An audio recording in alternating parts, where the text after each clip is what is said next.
আসসালামু আলাইকুম রহমতুল্লাহি ওয়া বারাকাতুহু।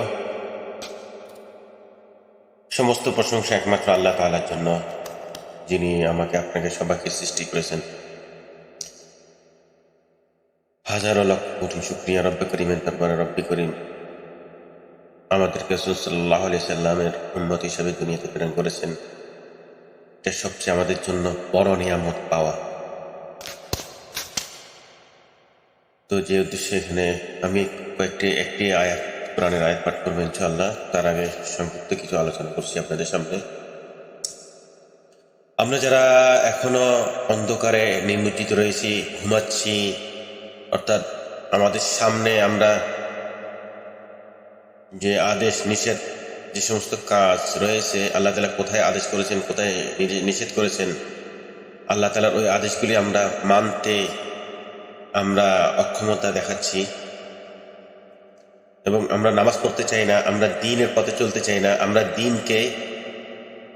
আমাদের দিনকে যেভাবে করে দেখার দরকার, যেভাবে করে দিনকে বোঝার দরকার, যেভাবে করে দিনকে আঁকড়ে ধরা দরকার, আমরা সেভাবে না ধরার কারণে আমরা অনেক আযাবে পড়তে হয় আমাদের।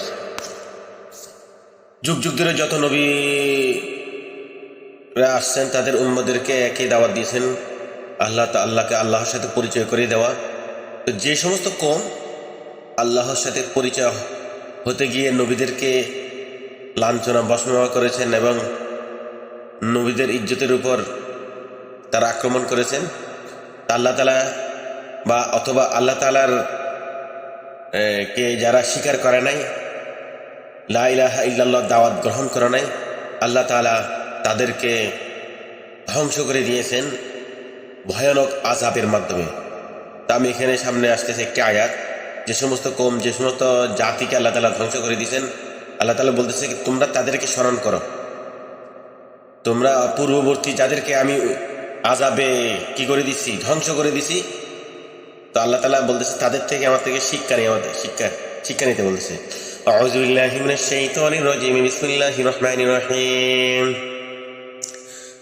ألم يأتهم نبأ الذين من قبلهم قوم نوح وعاد وثمود وقوم إبراهيم وأصحاب مدين والمؤتفكات أتتهم رسلهم بالبينات فما كان الله ليظلمهم ولكن كانوا أنفسهم يظلمون।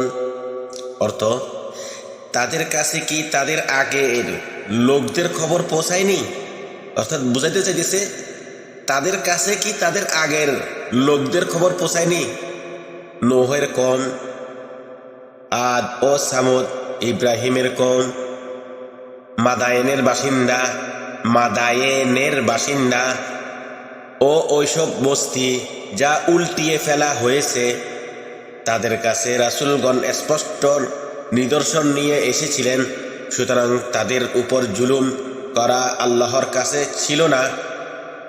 সুতরাং তাদের উপর জুলুম করা আল্লাহর কাজ ছিল না, বরং তারা নিজেরাই নিজেদের উপর জুলুম করেছে। বরং যে সমস্ত আল্লাহর ইবাদত না করার কারণে, আল্লাহর দাওয়াত গ্রহণ না করার কারণে, বুঝাতে চেয়েছে বরং নিজেরাই নিজেদের উপর জুলুম করা হয়েছে। তা আমরা যদি এইভাবেও ওই সমস্ত কওমের মতো হয়ে যাই, যে সমস্ত কওম নবীদের কথা মানে নাই, আল্লাহরকে গ্রহণ করে নাই, তাদেরকে যে বস্তি সহ উল্টিয়ে দেওয়া হয়েছে, বড় বড় ভয়ানক যে সমস্ত শাস্তি দেওয়া হয়েছে, আল্লাহ তাআলা এই জন্য এখানে বলতেছে তাদের কাছে কি তাদের আগের লোকদের খবর পৌঁছায়নি। এই আয়াতের মধ্যে বলতেছে আল্লাহ তাআলা তাদের কাছে কি তাদের আগের লোকদের খবর, অর্থাৎ আগের লোকদের যে সমস্ত ধ্বংস করা হয়েছে, বস্তি উল্টিয়ে দেওয়া হয়েছে, ঠিক আছে, এখানে উল্লেখ করা হয়েছে কোন কাদেরকে এখানে কি করা হয়েছে, আযাব দেওয়া হয়েছে। আমরা ইনশাআল্লাহ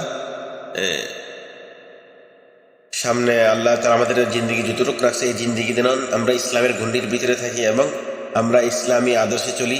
রাসূল সাল্লাল্লাহু আলাইহি সাল্লাম আমাদের মূল আদর্শ এবং রাসূল সাল্লাল্লাহু আলাইহি সাল্লাম আমাদের উত্তম যে চরিত্রের অধিকারী।